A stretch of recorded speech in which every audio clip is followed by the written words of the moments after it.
Olá! Estamos iniciando mais um programa Movimento Empresarial aqui pela Poa TV. Eu sou o Rogério Bon e nós vamos conversar hoje com duas convidadas muito especiais. Vamos falar sobre marketing com a Cacá Cerutti, ela que é mentora de branding. Vamos aprender juntos um pouco sobre esse tema. Também vamos conversar com a Michele Zavadil. A Michele é CEO da Mivest. Quer conhecer um pouco mais sobre isso? Acompanha as entrevistas. Você sabe, as dicas de gestão empresarial são com a Vera Brock. As dicas de saúde bucal com a cirurgiã dentista Aline Martins e Silva. E as dicas jurídicas com o advogado Luiz Gustavo Longo. O programa Movimento Empresarial tem o apoio da Macro Office, onde são gravadas as entrevistas deste programa. Também da fotógrafa de posicionamento profissional Priscila Oliveira, responsável pelas imagens. A Canadá Intercâmbio também é apoiadora dos nossos programas, do idioma à imigração. Você deve ter percebido que nós estamos hoje gravando um programa num lugar diferente. Estamos aqui em Brasília, na capital federal, na cidade satélite de Águas Claras, dentro de um empreendimento imobiliário muito interessante chamado Infinity, neste apartamento decorado. Uma cortesia da Vecom, construtora e incorporadora. O programa Movimento Empresarial está começando a partir de agora.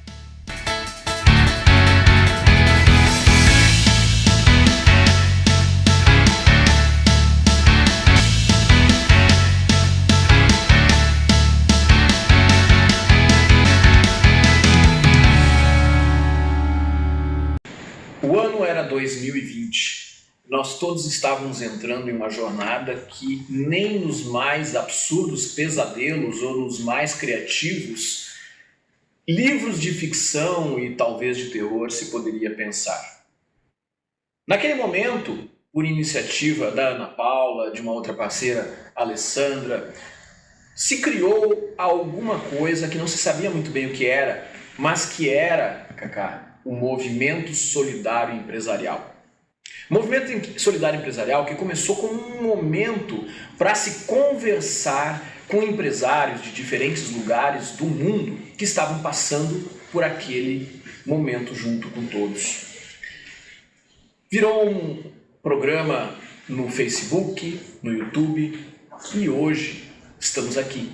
O Movimento Empresarial nasceu lá em 2020 desta forma. E você sabe quem foi a primeira pessoa a ser entrevistada por nós lá naquele já distante maio de 2020?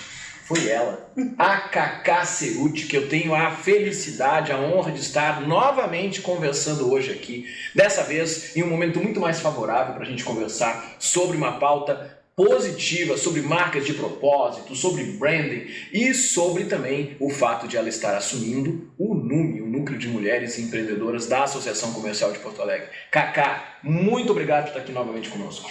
Obrigada, Rogério. É um grande prazer, desde o convite da Ana Paula para estar aqui com vocês hoje de novo, me trouxe uma grande satisfação por eu ter sido a primeira entrevistada dentro daquele contexto onde nós não sabíamos absolutamente nada do que aconteceria, nem que aquele período duraria tanto tempo e que transformaria nossas vidas, né?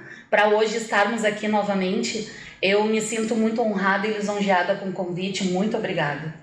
Mas, Cacá, tu és uma pessoa que trabalha com marca e tu tens uma marca pessoal muito forte, muito pujante. Mas ainda existem pessoas que não te conhecem. E para essas pessoas eu queria pedir justamente para tu comentar um pouquinho da tua trajetória. Então, o Cacá Cerutti é a minha marca. Eu fui Cerutti durante 18 anos. Eu atualmente, nos últimos 6, quase 7 anos, eu não sou mais uma Cerutti de nome agregado, porque era do meu primeiro marido, e quando as pessoas ouvem eu contando essa história, assim, mas ué, como? E garanto que você não sabia disso. Não sabia. Viu? Então, ela faz parte da minha história, que eu carrego há mais de 20 anos, eu tenho quase 30 de mercado. E quando eu construí essa marca, a Karen Cerutti foi numa fase, depois a Cacá nasceu mesmo como marca dentro da área de branding, de trabalho com mulheres há 10 anos, né? Esse ano de 2024 eu estou completando 10 anos de trabalho. Então eu sou uma publicitária que já nasceu praticamente comunicadora desde a barriga da minha mãe. Eu sempre fui muito extrovertida, por vezes introvertida, e sempre gostei muito de criar e desenvolver projetos e trabalhar para marcas onde eu visualizasse elas dentro do contexto do mercado. Então, sempre tive passagem de longos períodos dentro das empresas, quando eu trabalhava em empresas, e todas essas empresas, elas eram oriundas de marcas de muito peso no nosso mercado gaúcho. Então, o meu chão mesmo vem do mercado gráfico. Então, como publicitária, a gente atua muito dentro da área com gráfica, né? Que faz parte do processo da comunicação. Então eu venho do mercado gráfico, primeiro vim do papel e depois eu fui para grandes formatos, onde eu atuava como, na época que eu trabalhava em gráfica de papel, offset, cópia colorida. Na época as cópias coloridas estavam entrando muito no mercado. Tô dizendo que eu era bem jurássica, gente, era muitos anos atrás, quando a gente fazia os personalizados, as canecas, as camisetas, os bonés. Foi um universo muito lindo, era uma marca que durou 50 anos e que infelizmente a pandemia acabou surrupiando com ela, né? Acabou falecendo com essa marca que foi muito tradicional do nosso mercado. E depois, na sequência, lá eu fazia gestão de marcas. A gente criou uma segunda marca que está funcionando até hoje, graças a Deus, que é na área muito da impressão digital quando começou. E depois, quando eu fui para a área da comunicação visual, aí a gente enxergava coisas muito legais de trabalhar com marcas vinícolas, com adesivagem de veículos, com grandes painéis. Então eu via a comunicação acontecendo ali. Então hoje, quando eu faço um resgate da minha caminhada, eu percebo que o que me colocou no mundo da publicidade é algo que me move muito, que é o propósito dessas marcas. Então hoje, quando eu digo que eu trabalho com branding, que eu trabalho com mulheres, para marcas comerciais lideradas com mulheres, eu trabalho justamente para isso, com esse propósito mesmo, de elas externarem as suas essências de verdade mesmo, colocando a verdade delas, como eu digo, a verdade delas é aquilo que realiza elas no mundo, para que elas consigam prosperar, crescer, prosperar, se desenvolver os seus negócios através das suas marcas, né? Então sejam elas marcas pessoais ou marcas empresariais, mas desde que sejam femininas. Essa questão de branding, acho que é interessante esclarecer. Branding é o cuidado com a sua marca, com a sua imagem, é isso? Branding em tradução literal, é gestão de marca, né? Então, quando a gente faz o cuidado com a imagem e a reputação dessa marca, quando a gente nivela a comunicação estratégica dessa marca, quando a gente faz o acompanhamento também estratégico dos objetivos dessa marca, da expansão dessa marca e da expressão dessa marca. Então a gente passa por um projeto, tem várias situações dentro do branding, que a maioria das vezes eu trabalhei na gestão, então essas marcas já existiam, e eu trabalhava na gestão dessas marcas frente ao mercado e frente ao público interno. E depois, quando eu comecei a atuar com caminhada solo, eu crio marcas, eu posiciono marcas que já começaram, mas elas ainda não estão sabendo se posicionar, ou elas já estão no mercado, estão querendo fazer um reposicionamento, porque isso é possível, porém o reposicionamento interfere em todo o processo da empresa, então eu preciso fazer um rebranding, que nós chamamos, ou então a gente precisa ajustar um pouco mais a pessoalidade daquela marca, a gente fala tanto em humanizar marcas, né? Então, ou seja, eu externar um pouco mais a personalidade dessa mulher e colocar essa personalidade na marca e na comunicação dela e como essa imagem dessa mulher é percebida pelo público. Então são várias etapas. Em resumo, o branding é o que faz toda a gestão dessa marca, não tanto do negócio, né? Porque o negócio já é a tua área de gestão de negócios, de planejamento estratégico e tal. Existe o planejamento, para vocês entenderem bem, o planejamento de branding, por exemplo, faz parte do planejamento estratégico, né? Então o negócio é mais macro e o branding pega uma área do negócio que é mais de dentro para fora, digamos assim. Cacá é uma das pessoas que fala mais a respeito de um tema que eu considero muito interessante, que é o tema de marcas de propósito, marcas com propósito. E hoje em dia a gente vê muitas empresas ensaiando alguns passos na direção de trabalhar com propósito, mas muitas vezes é apenas uma palavra bonita escrita num papel ou no fundo de uma parede, né? Na tua percepção, uma marca verdadeiramente que está conectada com propósito, ela faz diferença? Total. Hoje eu posso dizer que até os dias atuais, eu arrisco a dizer, vamos até corrigir, até a pandemia, tinham muitas marcas que elas só estavam no nosso mercado com um viés comercial. A gente não vamos ser hipócritas, a gente sabe que precisa da grana para investir no negócio, para poder viver, para poder sobreviver. Mas quando elas começavam a atuar puramente com um fim comercial, financeiro, de fazer dinheiro apenas, essas marcas não eram bem vistas pelo público, porque enxergavam que essas marcas apenas olhavam para eles com uma cifra no rosto.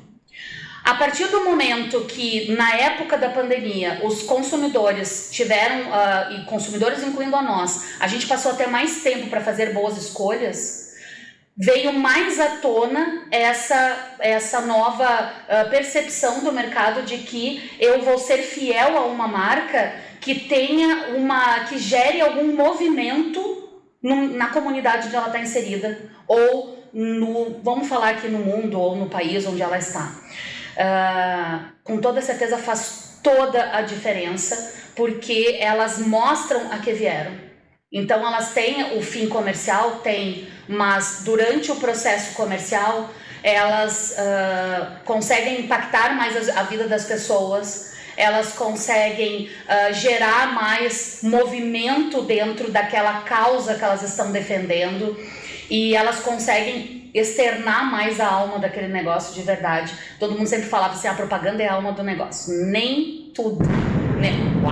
Nem toda propaganda é a alma do negócio. O que é mais alma do negócio mesmo, hoje é essa marca ter uma grande representatividade no mercado e ela realmente, de verdade, genuinamente, ela quer impactar a vida de alguém. Então hoje as marcas têm esse viés de não é só vender produto ou serviço. Eu também tenho que gerar um movimento e talvez começar a plantar sementinhas de mudança de mentalidade nas pessoas. Porque... E tu ajuda as mulheres a enxergarem isso a respeito das marcas das suas empresas e até mesmo suas marcas pessoais. Sabes, Rogério, que finalzinho de 2022, o Marcas de Propósito que você trouxe era o nome de um método. E esse método ele foi totalmente refeito e não foi algo assim que foi planejado.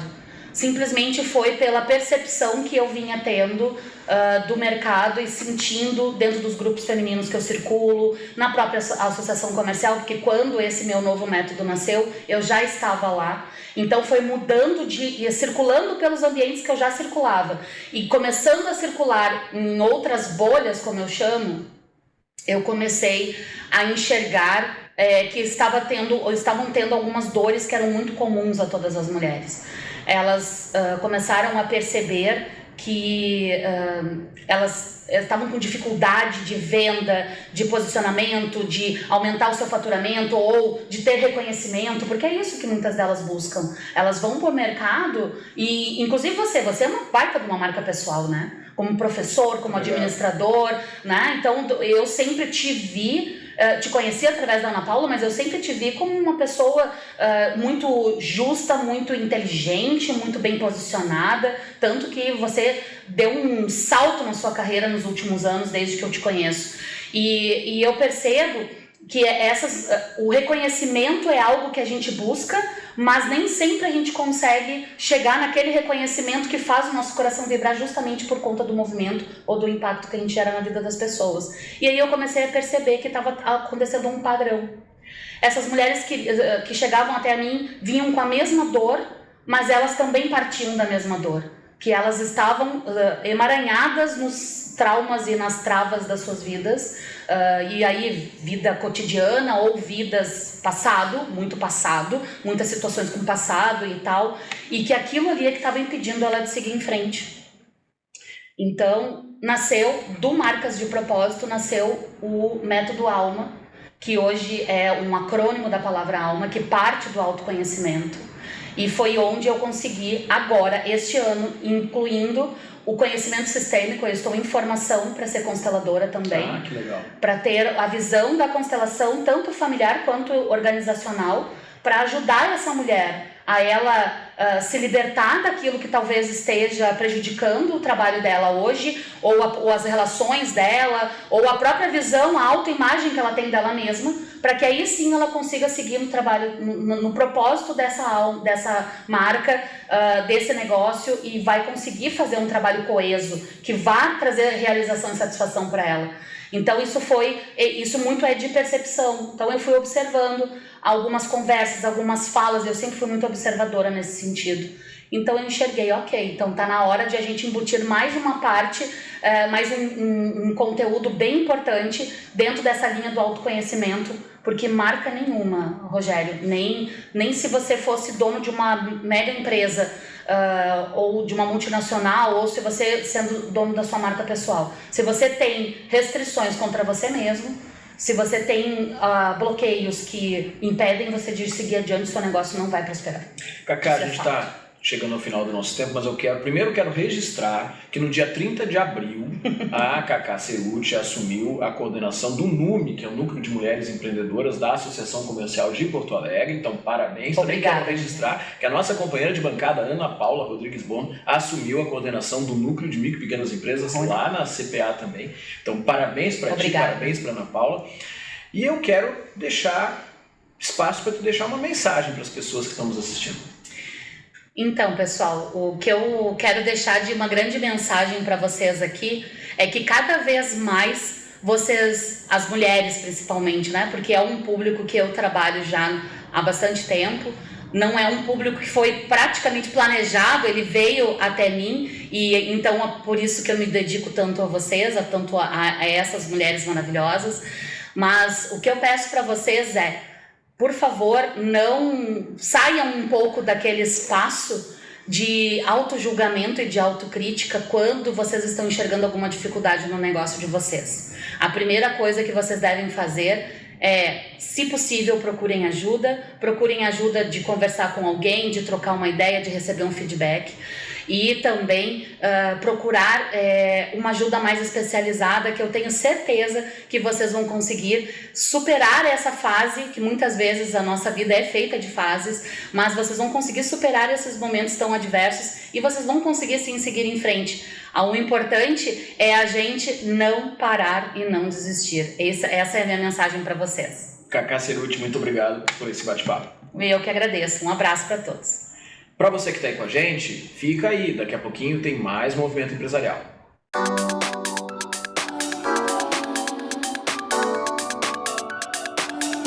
Olá, eu sou a Vera Lúcia Brock Brasil, sou CEO da Brock Delphi Educação, com doutorado em Economia na Espanha e com pós-doutorado em Educação na Flórida, nos Estados Unidos.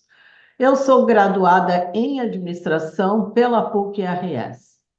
O que eu faço? O meu propósito é desenvolver pessoas e organizações empresariais, ficando dentro de um contexto de inovação e criação, qualificando seus colaboradores por meio de cursos, palestras e mentorias. Elaboramos o seu planejamento estratégico por meio de mentorias. Também oriento teses de doutorado, dissertações de mestrados, projetos e artigos científicos. Nas dicas de gestão de hoje, vamos abordar um instigante questionamento. Você, empresário, empresária, empreendedor, empreendedora, gestores, gestoras, líderes, já se defrontaram com questionamentos voltados para a mudança do processo de gestão do seu negócio? Você já refletiu sobre como fazer a mudança nos procedimentos e na gestão? Num momento tão difícil, onde estamos enfrentando, o dia a dia das organizações merecem refletir sobre como está o comportamento dos meus colaboradores, como estão as lideranças. E aí nós nos deparamos com um universo dos porquês. Por que mudar? Para que mudar? Por que não temos as respostas plausíveis? Busca-se, então, a orientação de profissionais qualificados, ou até mesmo na teoria da administração, a busca pela melhor forma de fazer a gestão. Então, é o momento de refletir. Peter Drucker, o pai da administração, afirmava aos seus alunos que não emitia respostas, e sim questionamentos. As perguntas geram reflexão para a promoção da mudança, e as respostas não estão prontas. Portanto, não busque respostas plausíveis, porque elas não existem. Em momentos de crise, o mais importante é arriscar, mas arrisque de forma moderada. Busque se apropriar do planejamento, do controle, do acompanhamento. Siga os princípios da administração. Contudo, o mais coerente é recomendar os princípios da administração que iniciamos planejando.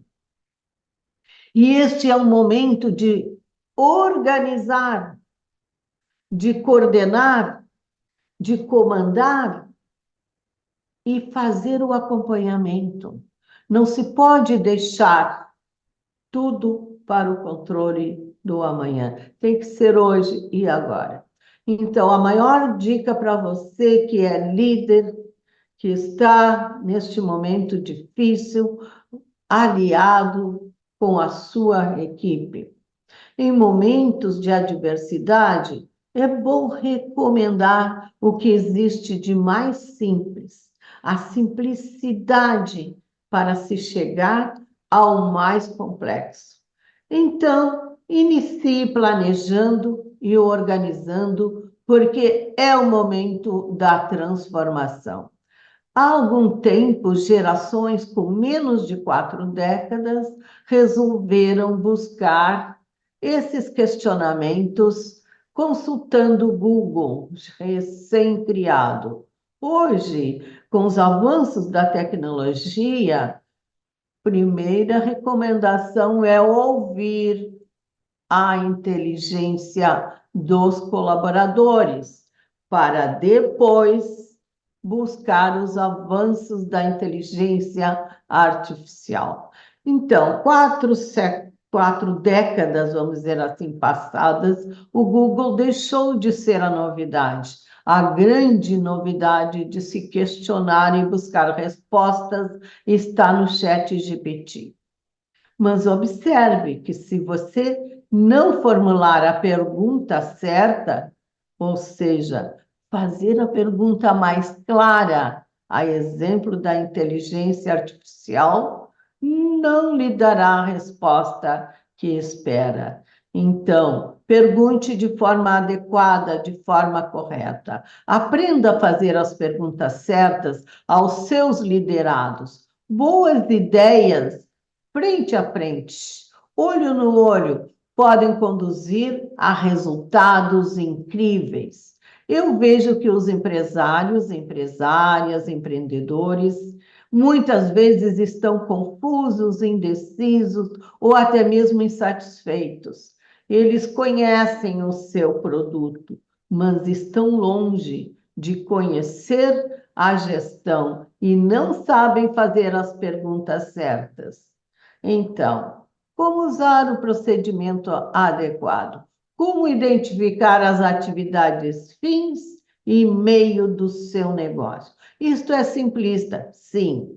É como dirigir as equipes. Para muitos é muito simples. Contudo, para outros requer um planejamento mais acirrado. E aí nós nos deparamos com a necessidade de elaborar o planejamento estratégico, usando ferramentas e instrumentos de gestão de forma adequada, fazendo as perguntas de forma adequada. Outro dia, uma empresária me perguntou: o que é logística? Para mim, a resposta era simplista, era quase óbvia. Portanto, nem todos os empresários de áreas diferentes, é claro, nesse caso a empresária não era de uma área de gestão, ela me pergunta o que é logística, que para mim é muito simples dar a resposta.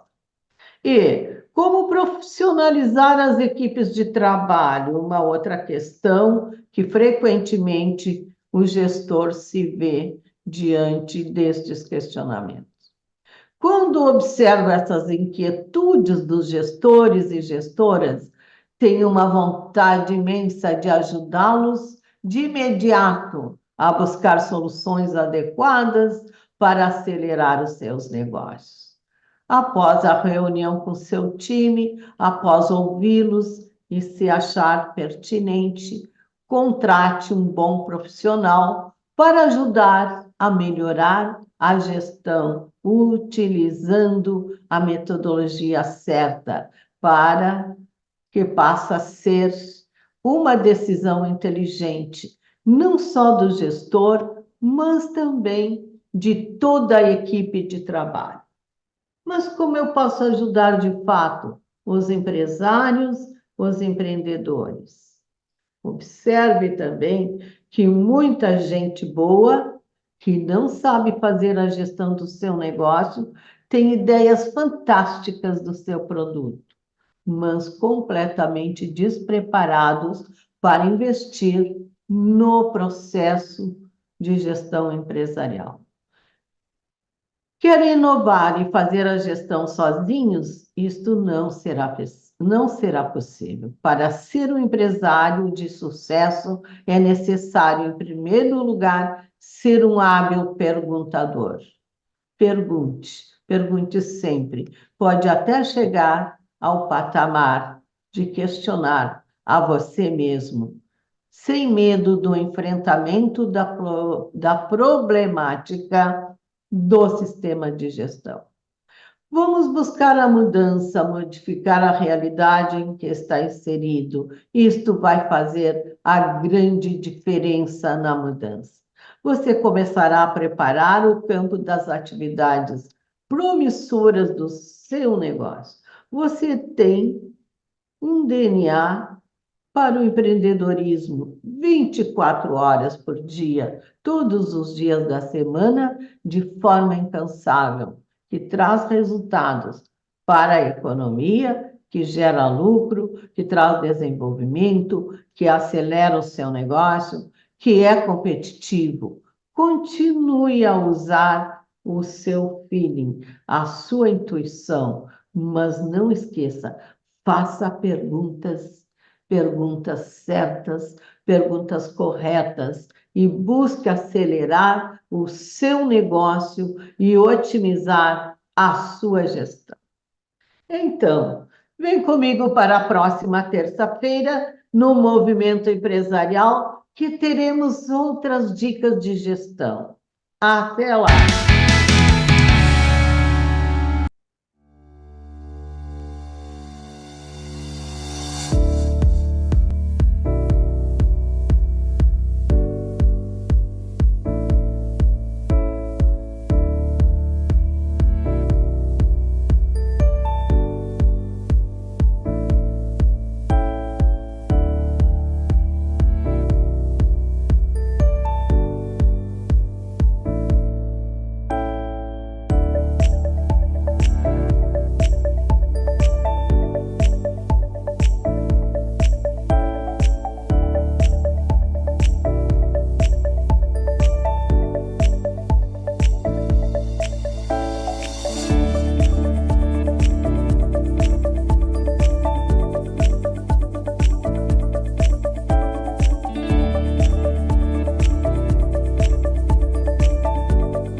Nessas horas, a gente gostaria de poder ajudar a mudar realidades pelo mundo.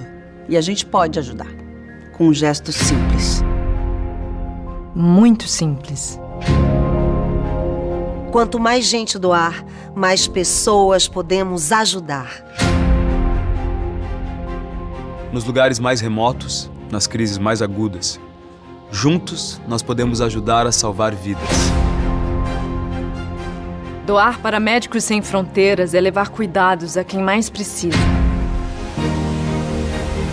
Juntos podemos fazer a diferença.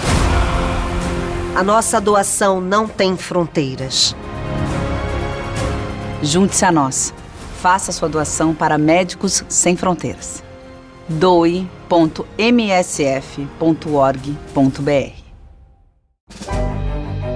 Você não percebe, mas já é um doador. Quantas vezes você já doou o ombro para um amigo? Doou o seu tempo para escutar alguém? Quando você ama, no fundo, você está doando o seu coração. Empatia, solidariedade, amor, humanidade. Tá tudo dentro de você. Seja você também um doador de órgãos. Avisa sua família. Quando você doa, o amor vive.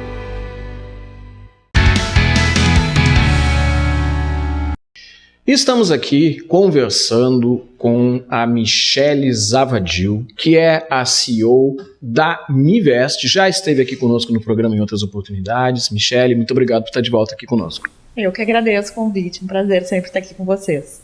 Michele, lamentavelmente, o momento que nós estamos vivendo aqui no estado do Rio Grande do Sul é um momento de muita dificuldade, é um momento onde mais uma vez o cisne negro apareceu, quer dizer, aquilo que era praticamente impossível aconteceu de novo, e a gente passou dentro do mês de maio por um período de grande dificuldade em função da enchente. Muitas empresas deixaram de existir, muitas casas de pessoas ficaram totalmente alagadas. E ao longo desse mês de maio, muitas ações foram feitas. E eu sei que tu, como CEO da Mivest, fizeste uma série de ações, eu vou pedir para tu contar um pouco sobre isso daqui a pouco. Mas antes, para aquelas pessoas que ainda não conhecem a Mivest, que ainda não conhecem a Michele Zavadil, eu vou pedir para tu falar um pouquinho de ti e um pouco da Mivest. Prazer, então, Rogério, por estar aqui mais uma vez com vocês. Bom, eu sou empreendedora na área da moda circular, da economia circular. Minha formação inicial é em gestão comercial, mas eu tenho especialização em sustentabilidade para o design, que é uma área que eu sempre me interessei muito, moda e design. Tive marca de moda por muitos anos, trabalhei também no mercado corporativo por mais de 15 anos como executiva de negócios. E em um certo momento da minha vida eu resolvi empreender. E foi aí que surgiu a ideia da Mivest, que iniciou como um clube de assinatura de roupas, né? A ideia central do nosso negócio é evitar o desperdício, né? A indústria da moda é a segunda mais poluente do mundo, ela só perde para a petrolífera. E sempre vendo esse desperdício, esse descarte desnecessário, né? A cada segundo um caminhão de lixo têxtil é incinerado ou descartado em aterros. Nossa. Então é algo que sempre me tocou muito e é a base do meu negócio. A gente trabalha com essa economia circular para que as pessoas possam deixar suas roupas, não só pessoas como marcas também que têm finais de coleção. Nós trabalhamos com outlets também. Então a Mivest é isso, é uma plataforma digital e física com um modelo de franquia, onde a gente entrega tecnologia para quem quer empreender na área dos brechós e também ajuda as pessoas a desapegarem, né? A não jogarem fora aquilo que elas não usam mais e sim darem um novo rumo, um novo destino a essas peças através da nossa plataforma. Michele, e nesse momento a gente viu o Brasil inteiro se movimentando para colaborar com o estado do Rio Grande do Sul, para fazer doações, muitas delas de roupas, porque a gente não tem noção, a pessoa que perdeu a sua casa, muitas vezes ela não tem absolutamente nada, né? Sai de casa sem nada, simplesmente com a roupa que estava vestindo naquele instante. Então eu queria te pedir para tu contar um pouco das ações que tu estiveste à frente, colaborando ao longo desse mês de maio e que, sem dúvida, auxiliaram muitas pessoas. Na verdade nós fizemos diversas ações logo no comecinho das enchentes, quando começou aquela previsão, né, de que seria algo bem catastrófico, eu já comecei a pensar o que eu poderia fazer para ajudar, né. E aí, logo que abriu na Defesa Civil, né, a opção de deixar ali roupas para as pessoas que foram afetadas, eu resolvi que entraria em contato com as nossas clientes que deixam as peças em consignação, faria um comunicado público na página da Mivest e informaria as clientes que tinham peças conosco há mais de um ano, né, peças que não haviam sido vendidas, que a gente selecionaria algumas peças que fizessem sentido para esse momento, para a doação. E a gente teve prontamente, assim, muitas clientes que se dispuseram a doar as suas peças, e doamos mais de 1.200 peças de roupas e calçados, né? Foi a primeira ação que nós fizemos na Mivest. Depois disso, a gente identificou que também havia necessidade imediata de alimentação nos abrigos, né? De alimentos não perecíveis, enfim. Então, nós mobilizamos, através da nossa rede de amigos e clientes, um grupo grande de pessoas, inclusive de outros estados, para ajudarem com doações em dinheiro, e fizemos a distribuição de mais de R$15 mil em alimentação para abrigos de Porto Alegre, né? E registramos na nossa página, e foi muito legal, assim, que realmente, apesar de tudo que a gente viu em termos de tragédia, a gente também viu muita solidariedade, né? As pessoas realmente estavam muito dispostas a ajudar o próximo. E eu acho que foi isso que fez a tragédia não ser maior do que foi. Então, as pessoas pelas pessoas mesmo, né? Se solidarizando, se comovendo com a situação. E depois disso, a gente também vinha pensando em outras ações, pensando no que a gente poderia fazer no momento de reconstrução, porque são vários momentos, né? Exatamente. E a gente tem o primeiro momento, que é aquela necessidade básica de sobrevivência das pessoas, e depois existe um momento de pensar no que pode se fazer para ajudar quem precisa reconstruir a sua vida. E aí a Ana Paula entrou em contato comigo e teve uma ideia genial, que eu achei genial, que foi criar uma plataforma onde as pessoas que perderam os seus instrumentos de trabalho, porque todas as ações estavam muito voltadas, né, Rogério, para quem perdeu a sua casa, né, os seus pertences pessoais. Mas e aquele mecânico que perdeu as suas ferramentas, aquela costureira que perdeu a sua máquina de costura, a fotógrafa que perdeu a sua máquina fotográfica? Essas pessoas precisam desses equipamentos para continuar trabalhando, inclusive. Então a Ana teve essa ideia, me convidou para pensar. E como eu já venho dessa ótica da startup, né, nós somos uma startup, a Mivest já passou por vários processos de aceleração, investimentos, enfim, a gente tem esse olhar de criar MVP, né, de criar um mínimo produto viável para tentar fazer alguma coisa agilmente, né, rápido, de forma ágil, porque era o que seria necessário. Então a gente criou uma plataforma que chama Adote um Empreendedor, né? Fizemos inclusive uma live que você participou e divulgamos isso, né? Justamente para conectar, para fazer o match entre pessoas e empresas que têm esses equipamentos para doar e pessoas que estão precisando para poder voltar ao trabalho, né? Que eu acho que isso é importante, fazer a economia voltar a girar.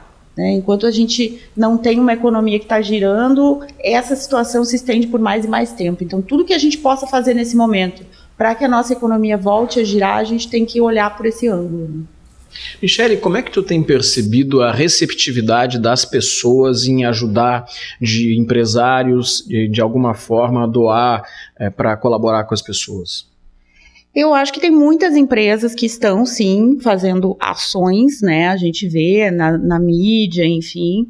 Eu acho que ainda há muito a ser feito, né? Eu acho que nós, enquanto empresários, a gente tem essa responsabilidade, né? Porque se a gente vive num estado e depende dessa economia, a gente precisa fazer que o estado se reconstrua, né? Então, eu acho que existem já muitas ações sendo pensadas por diversas empresas, mas eu acho que o grande desafio é a agilidade, é o tempo, para que essas ações aconteçam, né? Em algumas corporações, principalmente as corporações maiores, há sempre uma burocracia para que as coisas aconteçam. Então, nós que somos pequenos ainda, a gente consegue ter uma agilidade um pouco maior, né? Então, eu acho que é muito importante que grandes e pequenos se unam nesse momento para conseguir realmente fazer a diferença. Acho que ainda tem muito por ser feito. Quando a gente fala de ESG, uma das vertentes do ESG é a questão ambiental, e a gente está vendo consequências de muitas coisas, né? Não dá para dizer que é somente o que foi feito nos últimos 5 anos, ou 10 anos, ou 15 anos, que traz a um desastre climático como o que nós vivemos. Isso é uma história que vai somatizando, vai transformando o clima, vai transformando uma série de coisas e acontece. Mas existem formas de colaborar para diminuir esse tipo de coisa. E uma destas coisas é o que a gente chama de economia circular, que diminui desperdícios, como tu falaste aí, de caminhões e caminhões sendo jogados fora todos os dias de roupas, né? Queria que tu trouxesse, tu que és uma pessoa que atua dentro desse mercado de economia circular, traz para nós um pouquinho a tua percepção sobre as vantagens e a importância desta forma de fazer negócios. Eu acho que a economia circular, a gente hoje tem que entender que ela é uma necessidade. Né? A gente precisa pensar no ciclo de vida de tudo o que é produzido, não só das roupas, mas também dos alimentos, enfim, de qualquer coisa que a gente produza na indústria, a gente precisa pensar como vai ser o ciclo desse produto.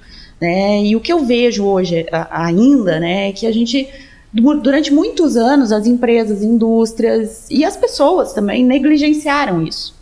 E a gente já tem estudos há muitos anos que mostram as mudanças climáticas que a gente estaria sofrendo em breve e que estamos agora de fato presenciando, né?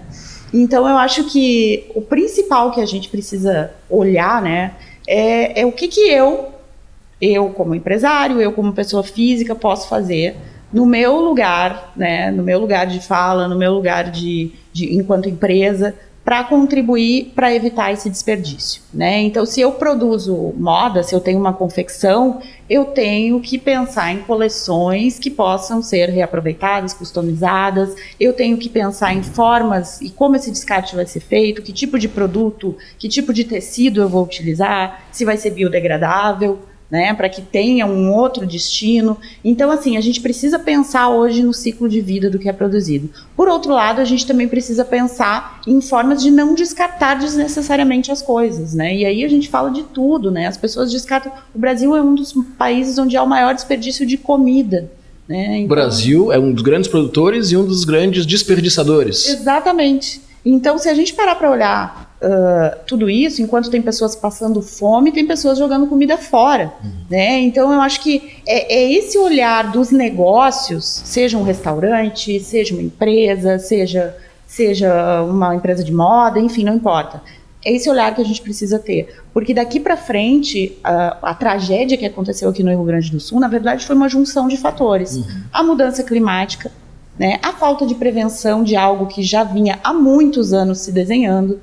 Então, assim, eu acho que é uma série de fatores e também a falta de responsabilidade com o nosso lixo, com aquilo que a gente joga fora. Então, juntando tudo isso, a gente acaba tendo o que a gente viu aqui, né? E aí a gente precisa pensar em maneiras de que isso não se repita ou de que, pelo menos, das próximas vezes as pessoas não sofram tanto, porque, de fato, quem sofre mais sempre é a população mais carente, né, que está nas áreas de risco e que acaba sofrendo esse impacto no final das contas.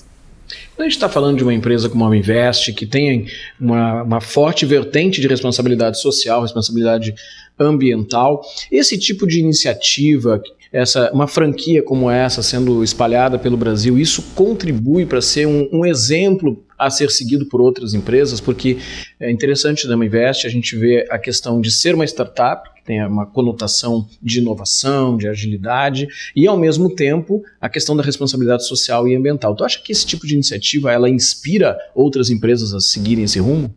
Eu acho que sim. A Uminvest mesmo vem realizando várias reuniões com grandes redes de varejo que já estão pensando em como direcionar o seu descarte, né? E ainda estamos numa bolha, ainda estamos tentando furar essa bolha e realmente levar isso para o grande público, porque a partir do momento que uma grande rede de varejo compra essa causa, a gente realmente consegue chegar para muito mais pessoas e implementar isso no estilo de vida das pessoas, né? E por isso a ideia da franquia. Quando a gente recebeu o primeiro investimento, foi justamente, né, o fundo que investiu na gente queria isso, que a gente levasse esse projeto para mais lugares, né? Conseguisse capilaridade, buscar capilaridade, porque Pequenos projetos são importantes, né? No entorno onde a gente está, eles vão mudando aquele entorno, mas quanto mais a gente consegue pulverizar e chegar para mais pessoas, ampliar esse projeto, levar para mais cidades, para mais estados, mais essa consciência de consumo vai tomando conta das pessoas que consomem moda. E aí, quando o comportamento do consumidor muda, o comportamento do varejo muda junto. E aí tem um contexto que me parece que é bem interessante, que até alguns anos atrás, quando se falava em brechó, as pessoas aqui no Brasil torciam o nariz, né? Dizendo, não, isso aí, meu Deus, usar roupa usada, que é isso?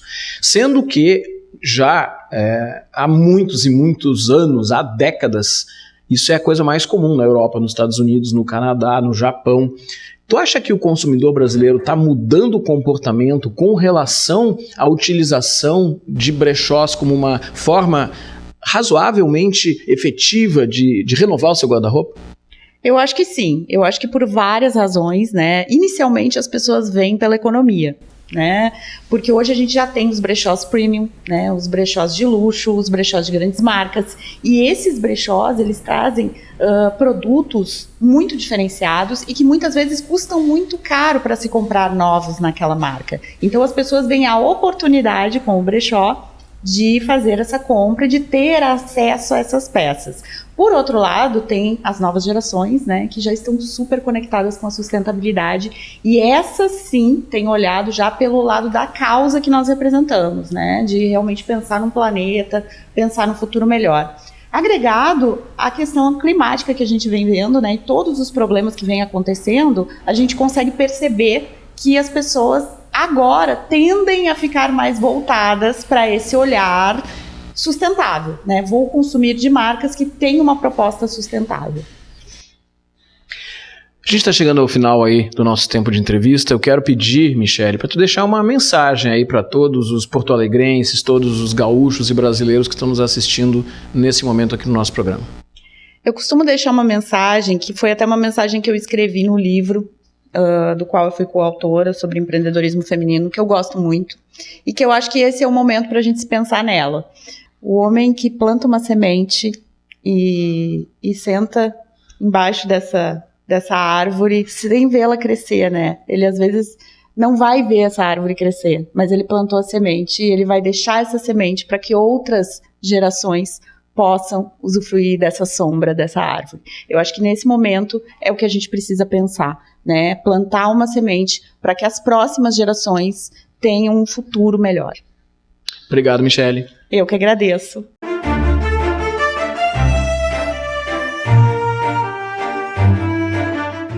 Olá, eu sou a doutora Aline Martins e Silva, cirurgia dentista. Sou proprietária do Estúdio Facial Odonto, que fica localizado na rua Doutor Armando Barbedo, número 322, sala 406, no bairro Tristeza, na Zona Sul.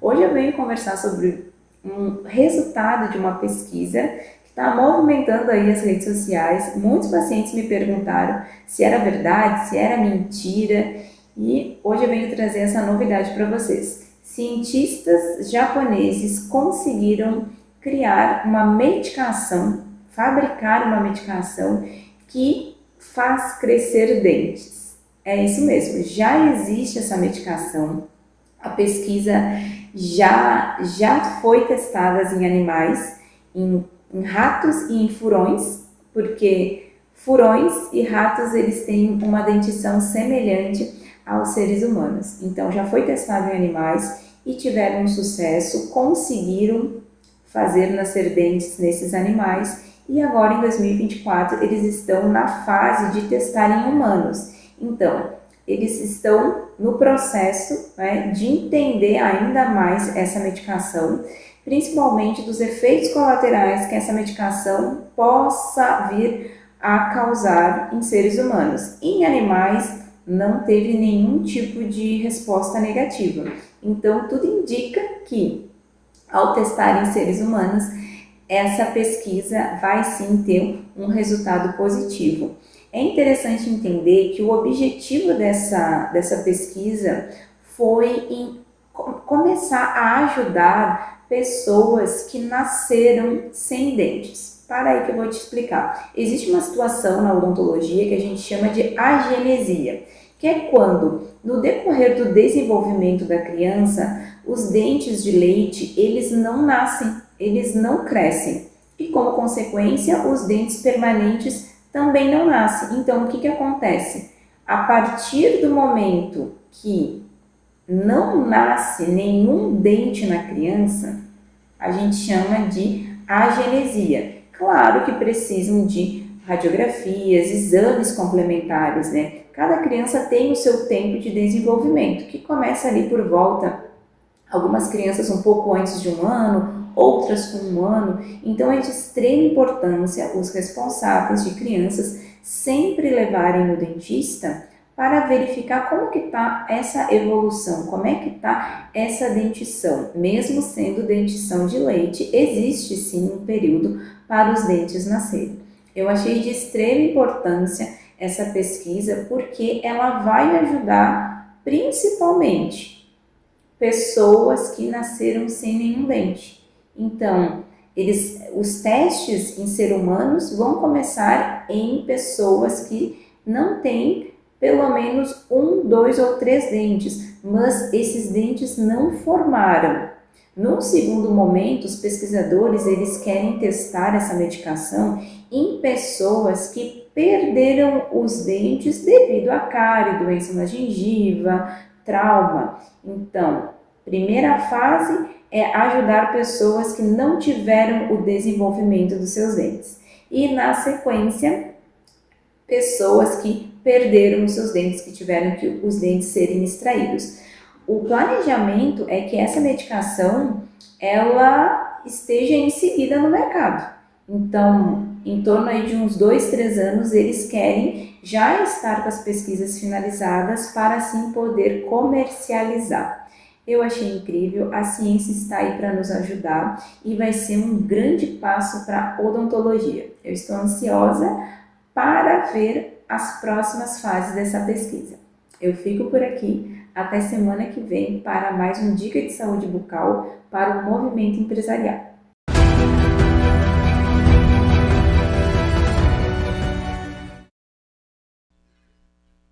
Eu estou aqui com o Dr. Luiz Gustavo Longo, advogado responsável pelo escritório Luiz Gustavo Longo. Dr. Longo, quais são as principais dúvidas que os empresários trazem para ti quando está falando de uma situação que envolve a justiça do trabalho numa empresa? Bom, a principal dúvida que eles trazem para mim, Rogério, diz respeito às cláusulas dos contratos de trabalho. Muitos empresários colocam, por exemplo, o horário de trabalho de forma equivocada no contrato, em desacordo com a convenção coletiva de trabalho de determinada categoria. Por exemplo, uma empresa de segurança e vigilância coloca no contrato de trabalho, por exemplo, uma escala de 6:1, que é proibida na convenção coletiva da empresa de segurança e vigilância. Então, as principais dúvidas estão mesmo naquelas cláusulas contratuais no momento da contratação do empregado, né? Então, nas próprias consultorias que eu tenho que reformar todo o contrato de trabalho de acordo com a convenção coletiva da categoria daquela determinada empresa, né? Reformar, readequar, fazer toda uma readequação, e isso tem funcionado muito, porque o trabalho que a gente faz nessas empresas tem reduzido muito o número de reclamatórios trabalhistas. E aí eu te pergunto, além desse problema e dessa dúvida, que outros erros tu consegues lembrar de situações que tu já viste acontecer dentro de empresas? Por exemplo, fichas de registro mal elaboradas, contra-cheques totalmente equivocados, em desacordo com o que está no contrato de trabalho, né? Discrepância mais nessa questão desses documentos ali. Quer dizer, o contra-cheque, por exemplo, do funcionário, ele tem que ser de acordo com o cartão ponto daquele funcionário. E muitas vezes, e eu até digo na grande maioria das vezes, o contra-cheque consta um tipo de horário e o cartão ponto da empresa outro tipo de horário. Então, assim, os principais erros nas empresas estão no que diz respeito à jornada de trabalho, né? Porque as outras formalidades você pode adequar e tal. Mas a jornada de trabalho, se você levar em conta, por exemplo, uma estatística nos processos trabalhistas, são aqueles pedidos, né, que dão mais valores em reais. Quer dizer, jornada de trabalho numa reclamatória trabalhista constitui 70%, 80% dos pedidos dos funcionários. Então, os principais erros encontrados realmente dizem respeito à jornada de trabalho. Este foi o programa Movimento Empresarial desta terça-feira, gravado diretamente aqui de Brasília, na cidade satélite de Águas Claras. Gostou do programa? Você gostou das entrevistas? Quer conhecer um pouco mais dos outros programas? Entra lá no canal do YouTube do Movimento Empresarial. Você vai encontrar todos os programas desde 2020. Vale a pena conferir. Eu sou Rogério Bon e nós nos encontramos na próxima terça-feira, às 20 horas, sempre aqui na Poa TV. Até lá! Tchau, tchau!